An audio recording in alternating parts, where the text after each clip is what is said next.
Olá, este é o Poder Entrevista. Eu sou Geraldo Campos Júnior, repórter do Poder 360, e vou entrevistar Márcio Félix Carvalho Bezerra, presidente da ABPIP, a Associação Brasileira de Produtores Independentes de Petróleo e Gás. Márcio Félix tem 65 anos, é formado em Engenharia Eletrônica pela Universidade de Brasília, com especialização em Engenharia de Petróleo pela Universidade Petrobras.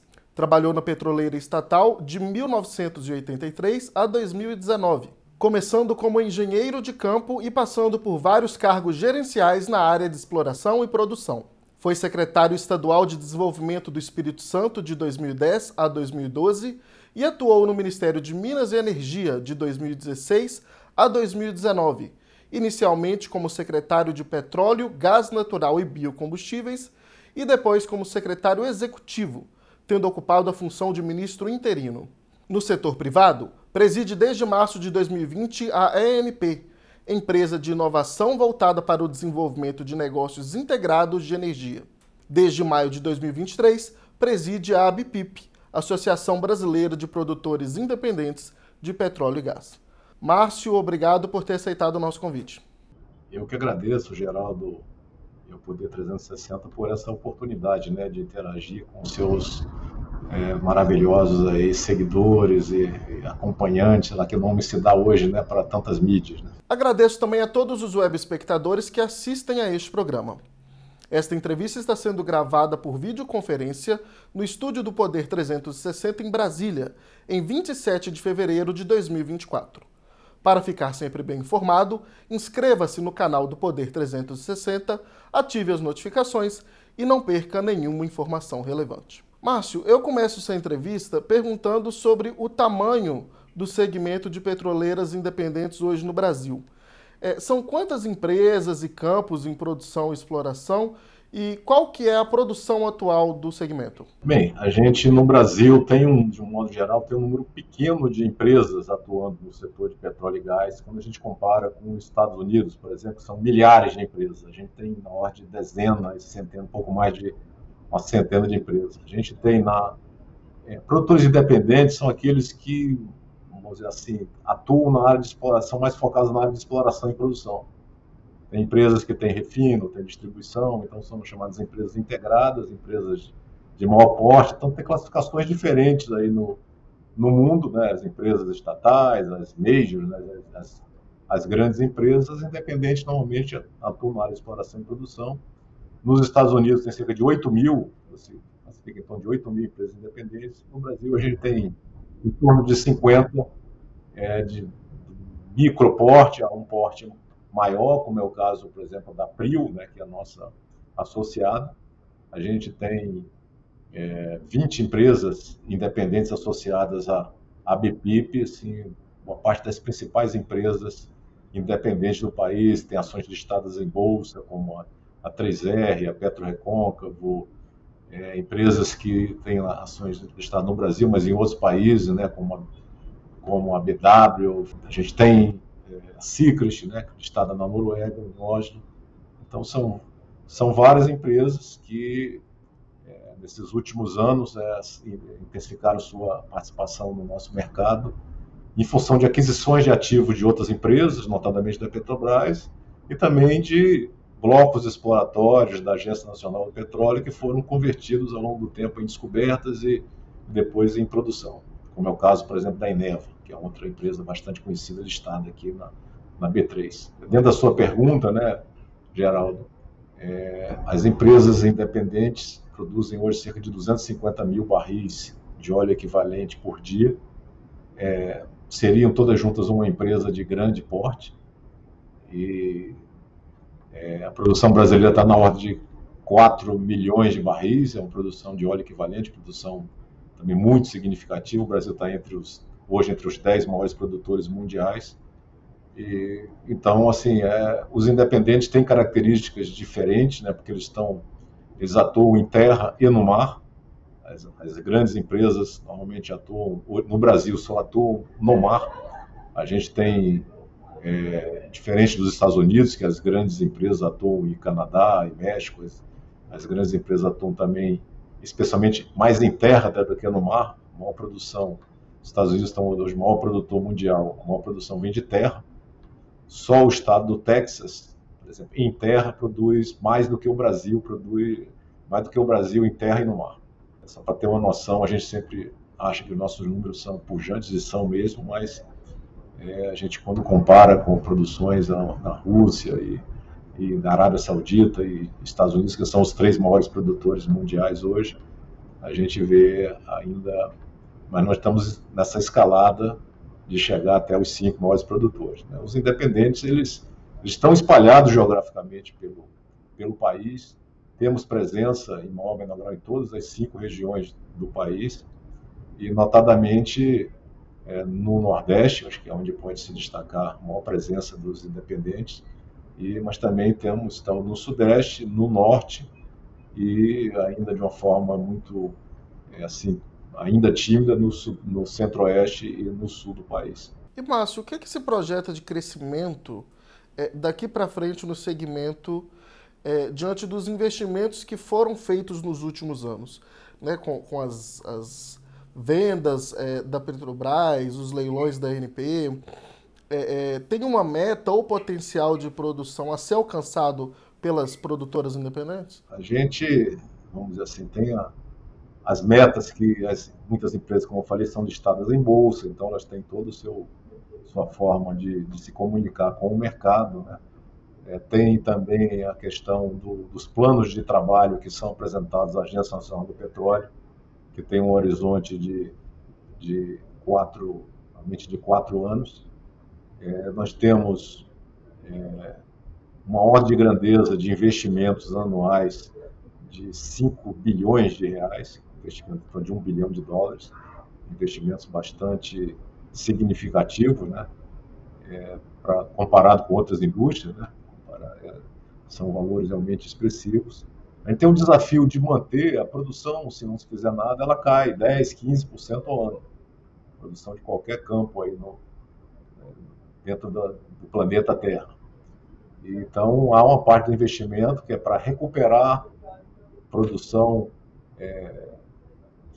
do passado, né, que foi perdida no passado, campos que ficaram parados, manutenção, necessidade de descomissionamento.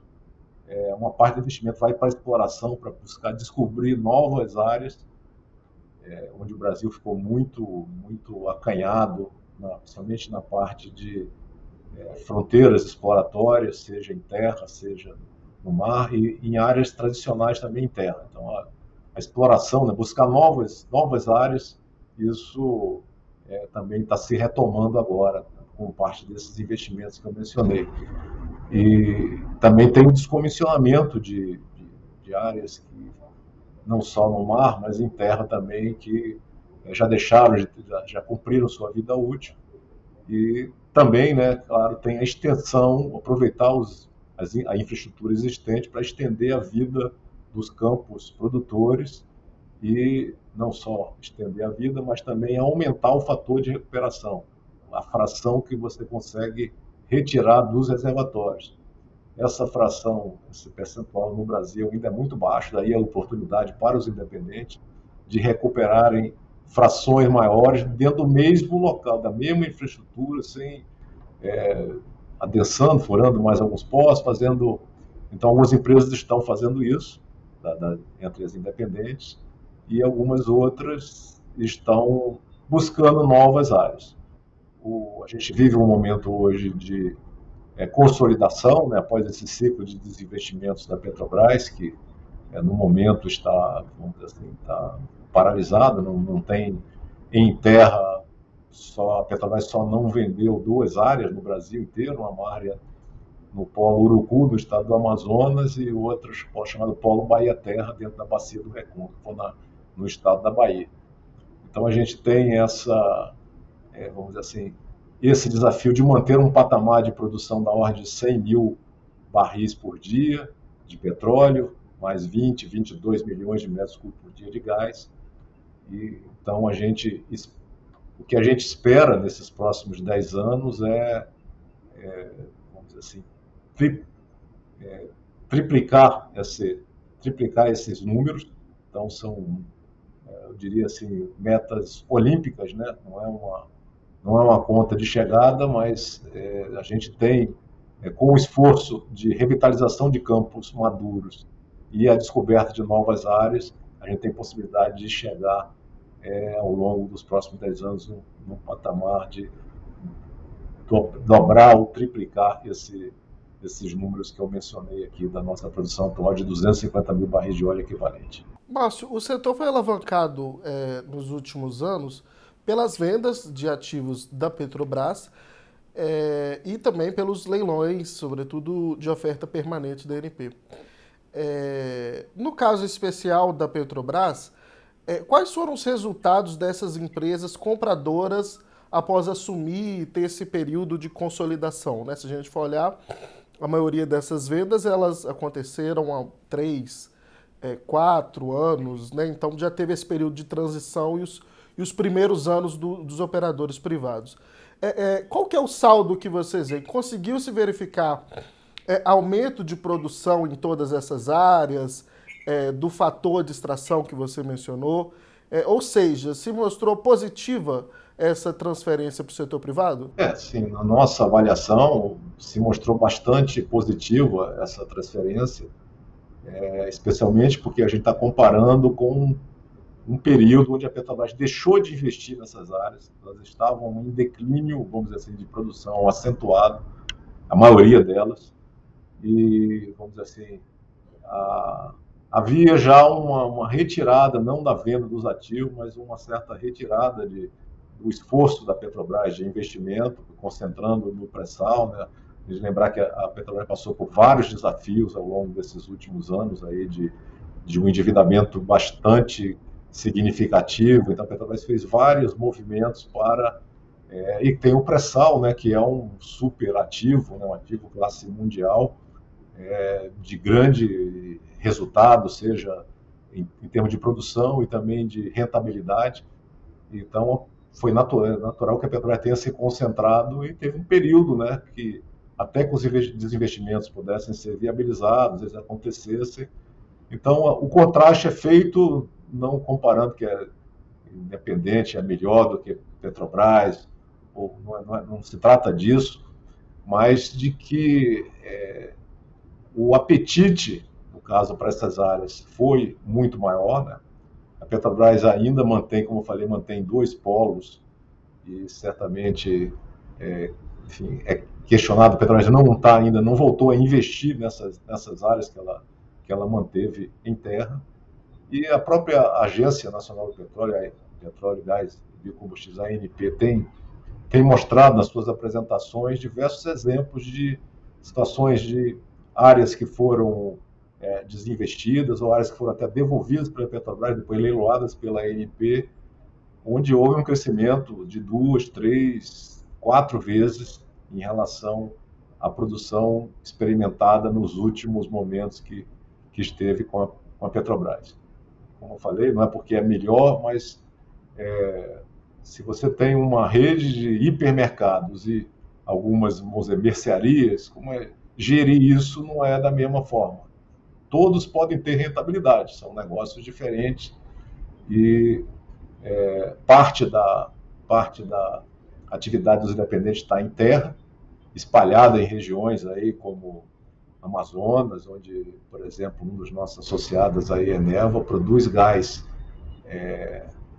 no campo de Azulão, enfim, uma certa distância de Manaus, e transporta esse gás, liquefaz esse gás e transporta para Boa Vista, em Roraima, para abastecer uma térmica, que a gente lembra que houve uma interrupção do fornecimento de energia da Venezuela para o estado de Roraima, que é o único que não está interligado à malha nacional, e foi essa solução de uma empresa independente que ganhou um leilão de uma térmica lá em Boa Vista e faz essa conexão de atravessar via estrada, via rodoviária, estradas amazônicas, né? E percorrer uma distância de 1.000 km para transportar o gás. Então são exemplos de soluções, de campos que não eram viáveis, não estavam em produção, então não dá nem para... O nível de crescimento vai comparar zero com qualquer número, fica não dá para dividir por zero, como se diz, então o crescimento foi muito grande, e campos que a nossa própria empresa, né, a gente, um dos ativos que foram adquiridos da Petrobras, a gente conseguiu, em determinados momentos, até quintuplicar a produção que estava antes. Colocando, talvez conseguindo com custos menores, por ter uma estrutura mais simples, mais enxuta, empregando mão de obra e serviços bem locais, né? Então, eu acho que com mais simplicidade, mais flexibilidade, se conseguiu imprimir. Claro que para ter um fator de recuperação mais alto, isso é tempo, isso demora, então ainda não tem. Tem um aumento da produção, mas o fator de recuperação ele vai acontecendo aí com o tempo. E a gente vê agora movimento de consolidação, né, de processo de fusões, aquisições de empresas, para aumentar a competitividade desses ativos e conseguir se produzir mais com menor custo, compartilhando infraestrutura, seja de dutos, seja de tankagem, seja de terminais. Então está se criando uma nova indústria no Brasil, mais forte, mais assim, geograficamente distribuída.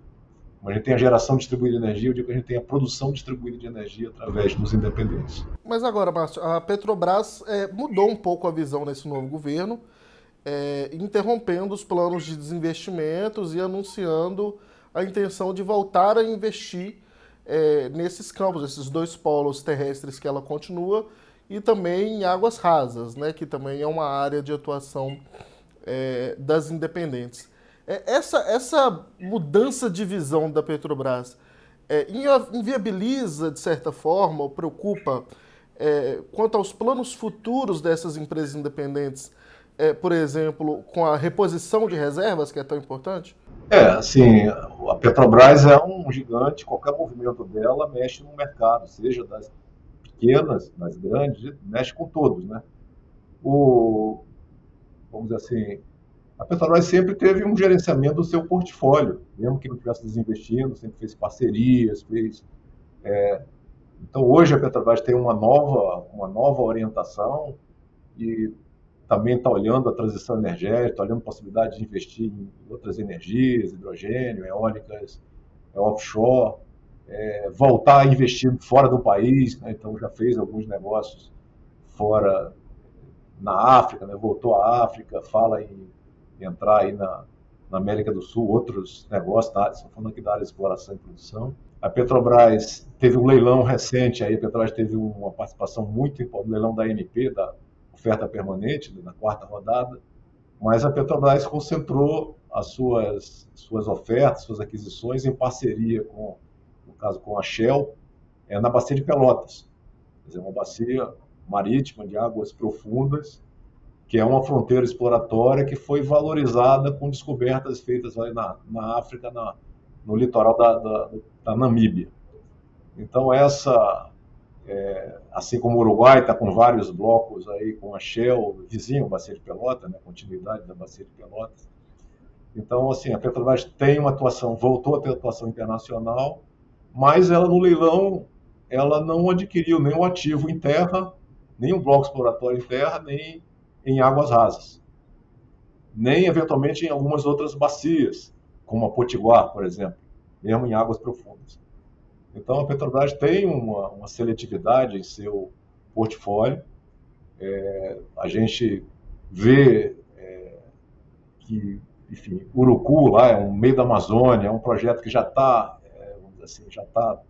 praticamente todo desenvolvido, né? Tem infraestrutura de gasoduto que liga a Manaus, tem planta de processamento de gás. Então, é operar alguma coisa que está madura, mas a Petrobras não tem nenhum, como foram vendidos agora nessa última rodada de oferta permanente, foram vendidos alguns blocos das bacias do Amazonas e Solimões, que estão dentro do estado do Amazonas. E então, assim, eu acho que foi não sei se a Petrobras vai voltar a comprar ativos em terra, ou se ela ela faz movimentos em cima de refinarias.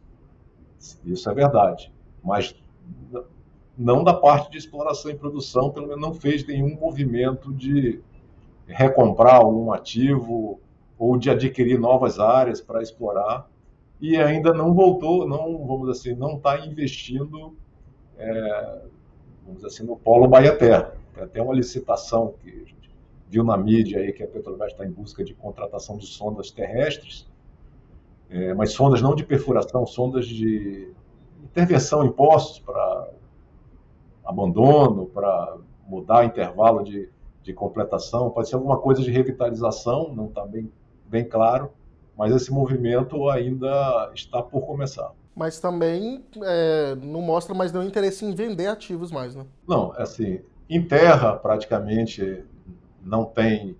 Urucu esteve à venda, mas acabou não tendo um acordo de venda, e Polo Bahia Terra teve interessados e houve uma ação, uma liminar que impediu o fechamento do negócio por um período, e aí ele acabou chegando nessa fase do novo governo e esse negócio foi paralisado. Então, o único negócio que foi paralisado, efetivamente, foi o Polo Bahia Terra. O Urucu não tinha dado certo a venda, não foi nem a Petrobras que paralisou.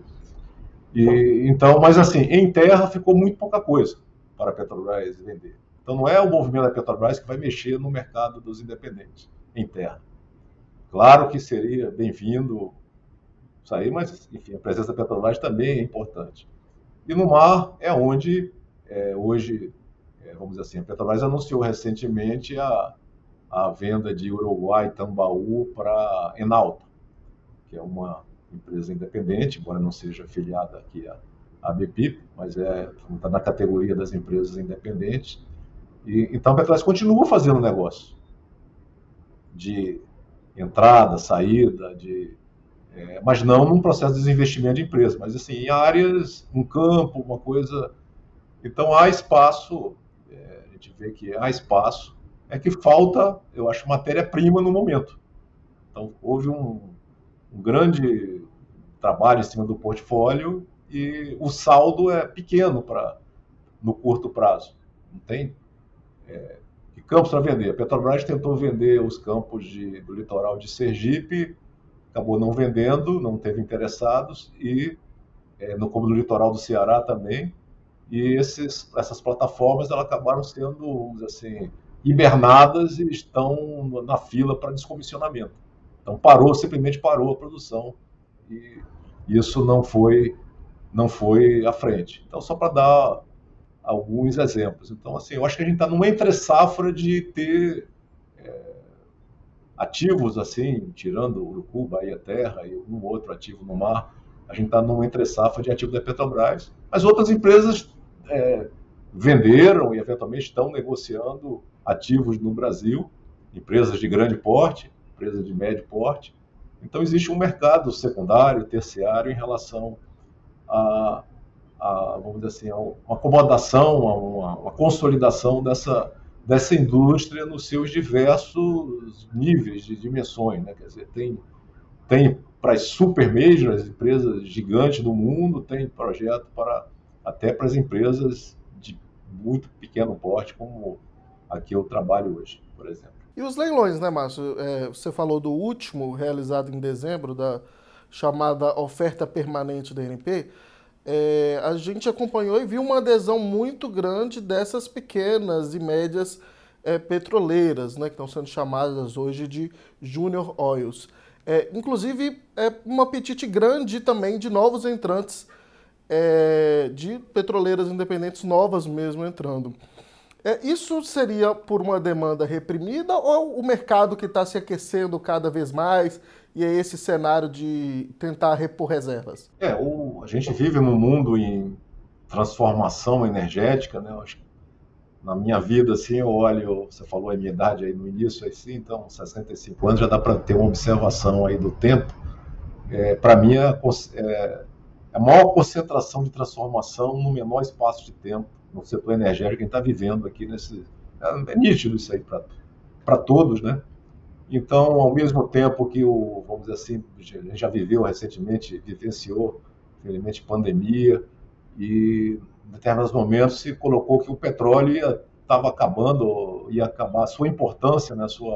A demanda por petróleo ia cair, continua se falando isso aí, mas ao mesmo tempo tem vozes dissonantes disso, tem A gente tem uma população, cerca de 800 milhões de pessoas no mundo, sem acesso a nenhuma energia elétrica, né? Então a gente tem países de estágios diferentes de seu desenvolvimento que precisam de energia. A gente vê a transformação aí de nossos vizinhos aqui, Guiana e Suriname.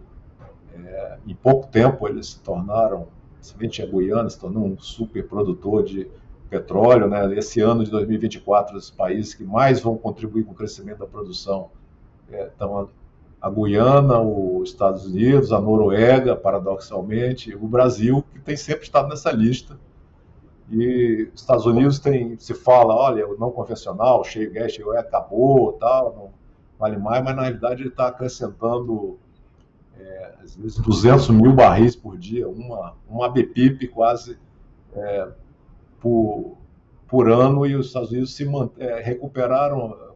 Nos anos 70, eles foram o primeiro produtor mundial e se recuperaram essa condição há pouco tempo. E estão se mantendo com isso. Então, a indústria de petróleo está numa espécie de paradoxo. Então, para muitos, aqui no Brasil, é uma oportunidade de novos entrantes. Teve um exemplo aí de uma empresa, a Elysia, né, que fez oferta aí e levou 192 blocos, se não me engano o número é esse. É um número muito grande, nunca tinha acontecido isso. Deu até um certo tilt no sistema lá na hora do leilão, porque não conseguia não cabia tantos blocos na mesma oferta. Teve que ser feito assim manualmente. E é uma visão diferente. Olha, eu tenho uma área muito grande, principalmente na bacia Potiguar, e eles querem usar alguma tecnologia, que não está clara qual é, mas de usar esse kit da indústria 4.0, drone, inteligência artificial, internet das coisas, juntar um sensoriamento remoto de metano e outras coisas de forma para identificar dentro de uma área grande onde tem chama um hotspot aí lá no convencional, onde tem uma área quente, tem um bilhete premiado ali em algum lugar. Então, são visões diferentes, né, estratégias diferentes que continuam nos surpreendendo, né, no interesse, na diversidade, no aumento da diversidade, mas ainda é muito pequena a nossa diversidade, né, como eu mencionei. Né, a gente tem, comparado com os Estados Unidos, ou, por exemplo, o Canadá, na cidade de Calgary, lá, que fica na província de Alberta, que é a província mais petrolífera lá do Canadá. Só a cidade de Calgary, que é uma cidade de 1,5 milhão de habitantes, tem cerca de 500 empresas independentes sediadas lá. Então, isso está muito mais fragmentado do que o Brasil. O Brasil também tem uma consolidação de um lado, mas ao mesmo tempo tem uma diversificação de outro. Então, ainda descobrir petróleo e gás, que não era uma coisa que estava na moda, mas que era, enfim, só ficava feliz de descobrir gás. Aí isso mudou e a gente está vivendo uma transformação no país por conta disso. Eu ia justamente falar de gás agora, vou aproveitar esse gancho do final da sua fala aqui, que é um gargalo que é histórico no Brasil. As indústrias demandam, né, maior oferta, preços mais baixos, visando aí aumentar a sua competitividade no mundo, enquanto as produtoras acabam dando um tratamento ainda de menor importância para o gás, né? No caso da Petrobras, sobretudo, que detém ali as grandes reservas do pré-sal, metade acaba sendo reinjetado nos poços para tirar mais petróleo, né? Vamos colocar assim. No caso das independentes, esse cenário é diferente. Essas empresas podem ajudar, visto que muitas são focadas exclusivamente no gás, por exemplo, elas podem ajudar a fornecer mais gás para o país? Com certeza, esse é um grande diferencial dos independentes, especialmente os independentes que estão em áreas terrestres mais isoladas. Ou não, né? Por exemplo, no caso do Maranhão, a Eneva tem um parque termoelétrico associado à sua produção de gás. Tem no estado do Amazonas o Campo de Azulão, que o gás é levado liquefeito para o Roraima, como eu mencionei, para geração de energia termoelétrica. A gente tem uma deficiência, né, de infraestrutura de transporte de gás no Brasil, viadutos, muito grande, comparado até com a Argentina, né, que tem uma malha muito maior do que a nossa. Então, a gente tem dificuldade. Mas as tecnologias que se desenvolveram, se viabilizaram mais recentemente de compressão do gás, seja o GNC, o gás natural comprimido, ou o GNL, o gás natural liquefeito, né, que é comprimido reduz mais o volume. Então, a gente começa a ter frotas de transporte usando o gás natural ou biometano, né, ou uma mistura desses combustíveis. Então, a gente começa a ter o modelo híbrido flex, como a gente tem combinação de gasolina com etanol, de diesel com biodiesel, a gente também começa a ter uma possibilidade de mesclar gás natural e biogás, biometano. Então, assim, a produção, como eu falei aqui no momento, a produção distribuída de gás é um fator que atrai negócio, pode atrair investimentos para a proximidade da produção. Talvez seja mais fácil transportar o elétron, né, em alguns casos, mas não só elétron, mas talvez produtos, fertilizantes, outros produtos que dependem do gás como matéria-prima, podem ser trabalhados para que gás tenha um valor. Então, quando se descobre gás, realmente hoje é uma alegria. E a gente fala aí, sempre o exemplo é o pré-sal, da injeção de gás, mas a gente tem injeção de gás no urucu. Porque, como não tem mercado em Manaus, eu não tenho, enfim, um equacionamento desse mercado, a Petrobras já há muitos anos injeta parte do gás produzido, devolve para dentro do reservatório para produzir um dia. Esse gás está lá e a infraestrutura, vamos dizer assim, é ociosa. Teria infraestrutura para levar o gás para Manaus, é questão de mercado. Mas esse lado, assim, poucos veem. O campo de Azulão, vamos dizer assim, no Amazonas e outras áreas que eram da Petrobras no Amazonas, como a área do Juruá, que foi descoberta em 1978, ela passou anos até que a Petrobras devolveu para a ENP, quase, sei lá, 40 e tantos anos, já caminhando para 50, e foi uma área adquirida num leilão da oferta permanente pela Eneva Então, a Eneva tem se destacado, é um exemplo de empresa que tem aproveitado o gás em áreas isoladas para transformar em oportunidade de negócio. E se conseguiu melhor redução de preço de gás no Nordeste, tem se conseguido através da produção das independentes internas, seja da origem em Alagoas, seja de PetroRecôncavo e 3R lá no Rio Grande do Norte, enfim, são exemplos de aumento da competição que fez baixar o preço do gás para a companhia distribuidora e, por consequência, para os consumidores, mercado consumidor livre. Então, tem uma transformação no setor de gás que beneficia, que ajuda os produtores independentes em negócio de pequeno, médio e até grande porte de gás. Mas, encaminhando para o final aqui, eu queria falar um pouco sobre reforma tributária, aprovada no Congresso e promulgada no ano passado. Agora começa a ser discutida, a previsão que começa a ser discutida as leis que vão regulamentar os pontos nesse ano.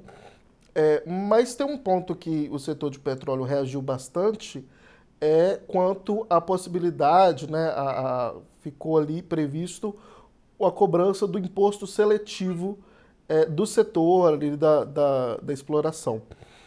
Como que as pequenas petroleiras têm visto essa possibilidade de cobrança e o impacto disso, na sua opinião? A pergunta me dá uma oportunidade excelente aí, realmente é um desafio que a gente vive no momento, né, que o Congresso que o governo está preparando uma sugestão aí de regulamentação, né, esses grupos de trabalho que estão coordenados pelo Ministério da Fazenda, mas que logo vão estar no Congresso.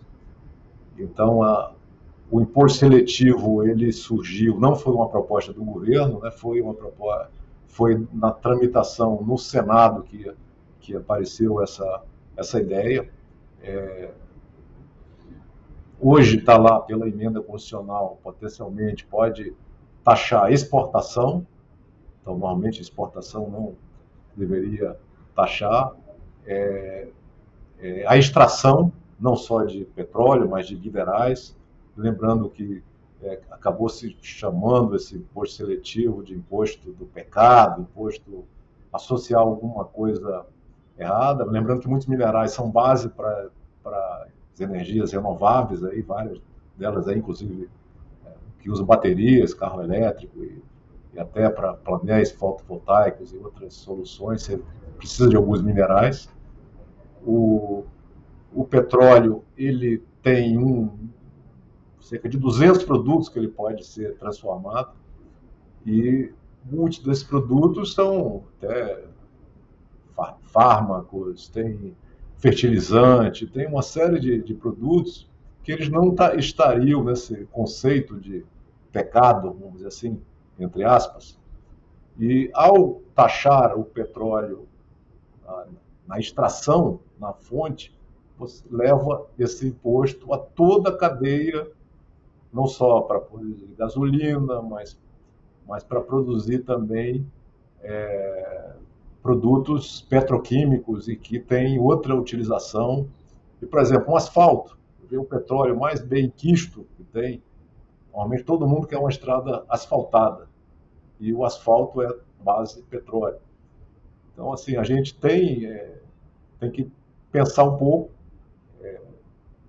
talvez alguns setores foram, vamos dizer assim, pela essencialidade, retirados aí, telecomunicações e energia elétrica. Então, quer dizer, o petróleo hoje ele está numa berlinda, ele está nessa transição energética, todo mundo diz assim, as empresas têm muito dinheiro, então vamos taxar. E as empresas independentes, tem que lembrar que elas pegam campos que não eram econômicos para a Petrobras e se tornaram econômicos com menores custos, com engenhosidade e com redução de royalties, em alguns casos. Então, se a gente voltar a taxar isso aí, eu sei que já foi aprovada a emenda, é questão, uma discussão que a gente, da essencialidade disso aí, porque hoje não se vive sem petróleo, não adianta, não sei por quantos anos vai ser assim, mas o horizonte é longo, pode diminuir a importância, mas assim, projeções diversas mostram, e como eu falei, o petróleo cai 10, 15% ao ano, então tem que se investir muito em petróleo, senão vai faltar muito mais e aí vai ter um gap de energia aí no planeta. Então a gente precisa ter um equilíbrio disso, e o imposto desse vai assustar novos investidores, novos negócios, e não é uma quebra de contrato assim ao pé da letra, mas muda as regras do que o pessoal começou a investir no Brasil. Então, decisões de investimentos até sobre negócios que estão em curso podem ser modificadas. Então, espero que prevaleça aí o equilíbrio e que, caso venha a existir alguma taxação, tenha uma gradação e considere porte, considere questões de exportação, tem que ter um equilíbrio. Sei que foi votado no Senado, né? Você acompanha bem, em geral sabe disso. Foi votado no Senado e aí teve que voltar para a Câmara e teve um acordo aí que demorou um tempo para se votar. Não foi aberta uma nova discussão. Para isso, teve algumas emendas, todos aqueles destaques, votações separadas, tem vários artifícios foram feitos, foi até colocado alguma coisa para retirar, mas assim, eu acho que, por exemplo, para exportar não tem sentido. A gente já está tendo o desafio de competitividade dos nossos, não falando do nosso petróleo, mas nossos recursos minerais de exportação, a gente vai taxar. Então,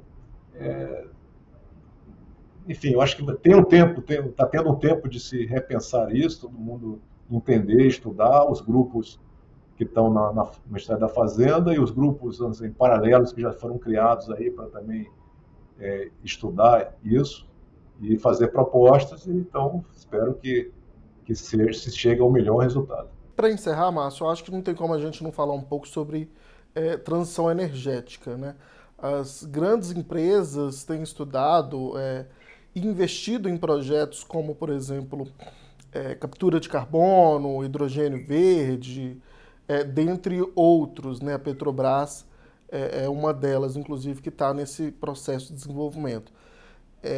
Como que as petroleiras independentes estão se preparando para esse cenário futuro? Essa é uma pergunta que dá oportunidade para as independentes também dizer que fazem parte desse processo. Então, tem projetos também de porte diferente de captura de carbono, de armazenamento de gás. A gente tem que lembrar que na Amazônia ainda tem muita geração de energia a óleo e combustível. Se a gente substituir por gás, a gente está fazendo uma transição energética, está diminuindo a pegada de carbono. A descarbonização das operações, a usar mais gás em vez de óleo diesel.